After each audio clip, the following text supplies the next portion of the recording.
Assalamualaikum warahmatullahi wabarakatuh. Saya Nazifuddin bin Muhammad Noh. Baiklah, hari ini saya akan membentangkan mengenai kajian kes yang telah saya lakukan mengenai kelebihan dan kelemahan terhadap model kompetensi di bawah subjek penilaian dan pengukuran berasaskan keterampilan pekerjaan SPPE 4123. Syarahnya ialah Dr. K.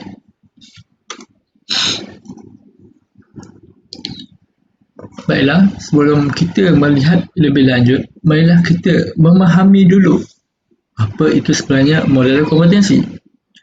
Kalau dilihat di sini, definisi model kompetensi oleh McClellan pada 1973 menyatakan sebagai sifat atau tabiat peribadi yang menjadi lebih berkesan atau prestasi kerja yang sangat baik. Seterusnya pada 1980 oleh Klein menyatakan pula sebagai asas ciri-ciri seseorang pasti berkesan dalam melaksanakan tugas atau mendapatkan hasil yang sangat baik.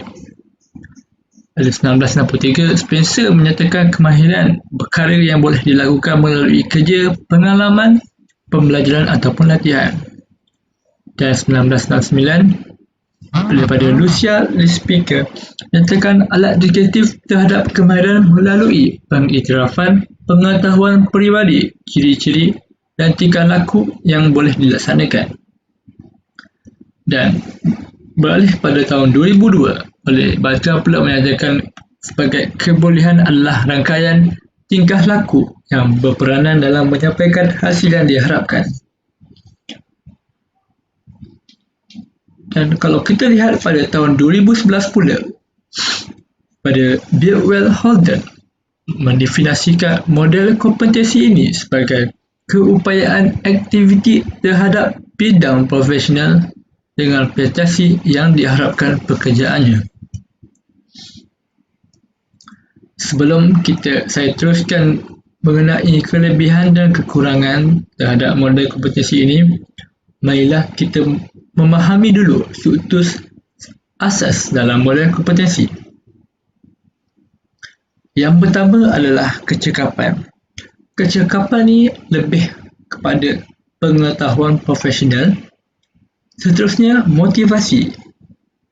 Bagaimana pemikiran seseorang dalam menentukan tingkah laku. Seterusnya, yang ketiga adalah konsep diri yang lebih menunjukkan kepada nilai, imej diri dan sikap. Dan yang keempat adalah ciri-ciri, menunjukkan bagaimana tingkah laku yang ditunjukkan. Dan akhir sekali, pengetahuan. Sejauh manakah maklumat yang mereka tahu, sejauh manakah maklumat yang terkumpul dalam pemikirannya. Di sini menunjukkan jadual contoh 20 terbaik kompetensi. Antaranya ialah keyakinan diri, kesungguhan, kerja pasukan, pembangunan oleh orang sekeliling, kepimpinan dan pakar teknikal. Kalau kita lihat gambar di sebelah yang berwarna putih itu menunjukkan bagaimana jika seseorang yang sedang interview untuk mendapatkan kerja dan melihat kepada beberapa aspek dalam 20 yang contoh terbaik kompetensi.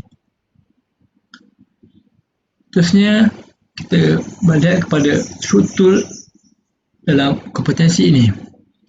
Kompetensi teras merupakan pautan kepenyataan dan rekasan boleh digunakan secara meluas terhadap pengetahuan, kemahiran dan tingkah laku. Dan seterusnya adalah set kompetensi ini membantu untuk mengubah setiap kecekapan teras menjadi tindakan. Dan yang ketiga ialah indikator keupayaan, di mana dia merujuk kepada tingkah laku yang kita lihat untuk menunjukkan tahap kemampuan seseorang. Kalau kita lihat gambar yang saya tunjukkan ni, what's the minimal level of competence around here? Organisasi dengan pengurusan sumber manusia. bagaimana organisasi tersebut membantu unit pengurusan sumber manusia untuk memilih pekerja. Antaranya kita lihat adalah mengenai aspek penilaian prestasi, mempunyai penjelasan yang jelas dan objektif yang tinggi. Terusnya, cuba pasti mengurangkan kesalahan pengambilan dan pemilihan. Dan juga kita juga dalam organisasi perlu membantu dengan pengurusan sumber manusia akan berurusan mengenai model intelektual dan pengurusan pengetahuan, dan akhir sekali organisasi ini dan pengurusan sumber manusia akan memanfaatkan perniagaan khas dari kerangka kecekapan yang berkesan yang telah diciptakan oleh organisasi tersebut. Baiklah, sekarang kita akan lihat kepada kebaikan sistem berasaskan model kompetensi kepada majikan dahulu. Kebaikan yang terdapat kepada majikan ialah dapat menjelaskan standard kerja untuk penilaian prestasi, dan kita juga majikan juga akan dapat melihat perkembangan dan promosi kerja dalam organisasi, serta aktiviti latihan dan pengembangan profesional yang dibiayai oleh organisasi dapat menjimatkan kos serta menghasilkan output yang lebih produktif, dan juga dapat mengurangkan lebihan kos yang disebabkan oleh prestasi yang tidak baik di tempat kerja. Dan kebaikan yang lain kepada majikan dapat merekodkan penguasaan kemahiran pengetahuan, dan yang paling penting adalah keselamatan terhadap prosedur kerja yang dilakukan untuk setiap tugas dalam organisasi tersebut. Seterusnya, kebaikan yang terdapat dalam pekerja. Sebagai seorang pekerja, kebaikan model kompetensi ini akan membantu untuk meningkatkan kepuasan pekerja tersebut. Ini akan memberi arahan yang lebih jelas untuk mempelajari ilmu baru ataupun kemahiran yang baru yang mengikut situasi semasa.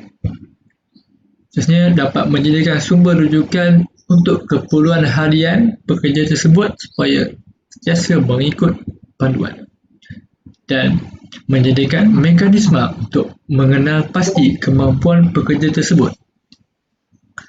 Dan akhir sekali, kebaikan yang terdapat pada pekerja dalam model kompetensi ini dapat memastikan pencapaian profesional dalam diri pekerja tersebut dan akan diiktiraf oleh organisasi. Kebaikan model ini juga dapat memberi gambaran tahap peralihan dalam pembangunan. Akan juga memberi ruang yang fleksibiliti yang lebih besar dalam proses pemilihan dan membantu untuk menangani isu sebenar hubungan pekerjaan yang kompleks yang sering terjadi dalam organisasi. Seterusnya, dapat membentuk rangka kerja konseptual untuk memahami sumber keperluan pembangunan dan menyarankan keutamaan pembangunan.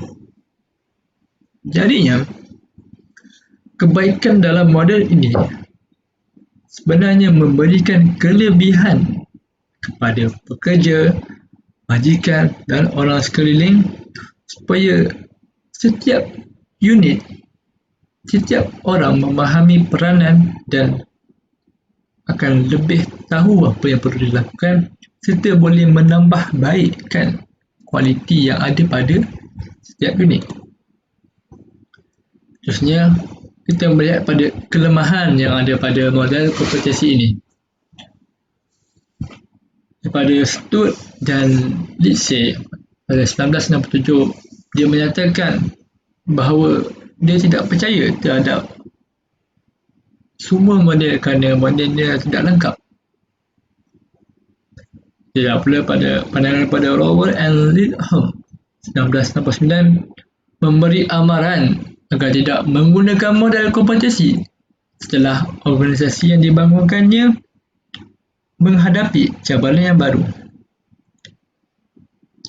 Hal ini kerana model yang dibangunkannya kenapa menghadapi cabaran baru? Kerana benda yang lama menjadi usang dan tidak sesuai dengan keadaan semasa. Dan kelemahan model kompetisi ini adalah menceritakan terhadap imbuhan, yang mana bila kita terlalu mengikuti model kompetisi ini, pekerja, majikan semua akan lebih mahir. Pekerja akan menjadi lebih mahir dan bersitu pekerja juga akan menyedari bahawa kemahiran yang terdapat pada beliau harus dibayar dengan perkara yang mengikuti kemahiran beliau.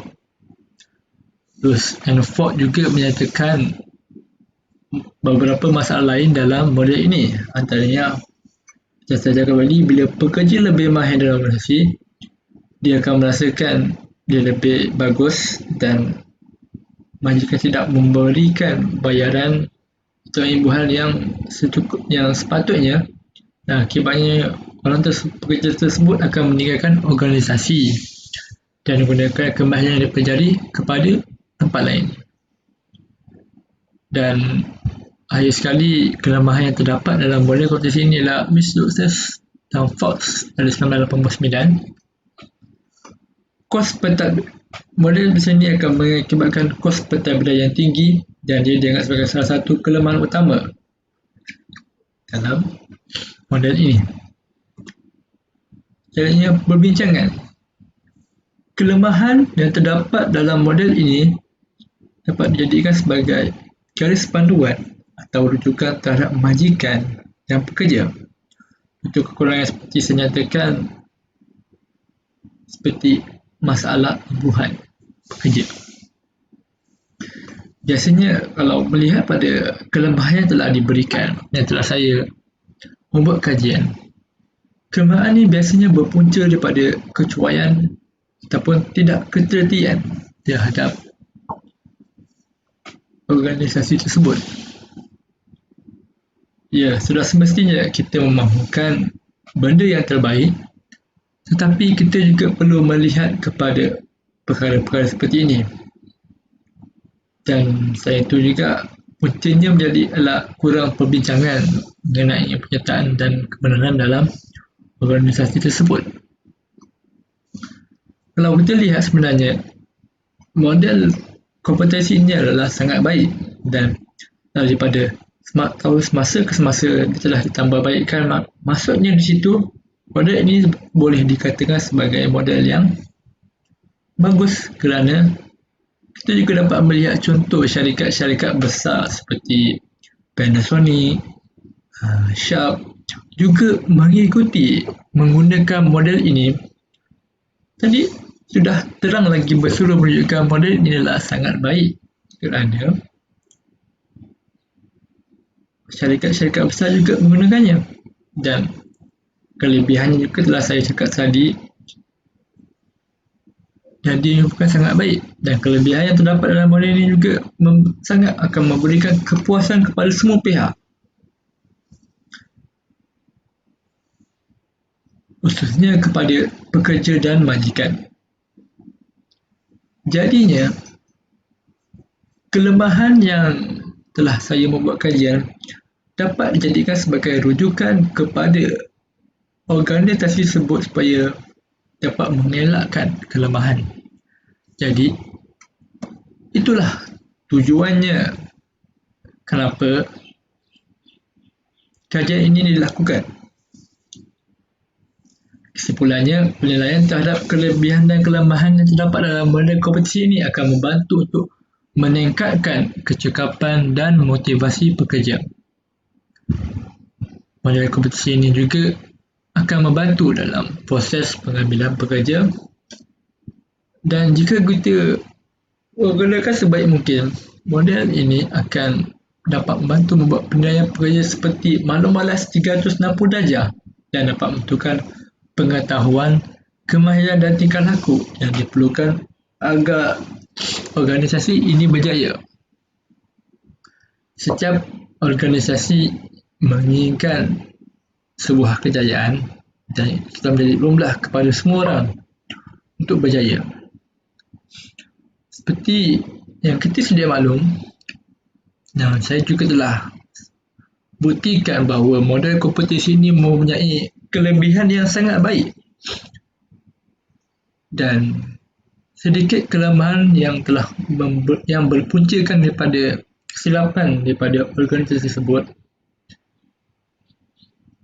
juga boleh menjadikan panduan kita ataupun panduan organisasi untuk lebih berwaspada terhadap isu ini. Sekian saja daripada saya. Hadiruddin bin Muhammad Noh. Terima kasih.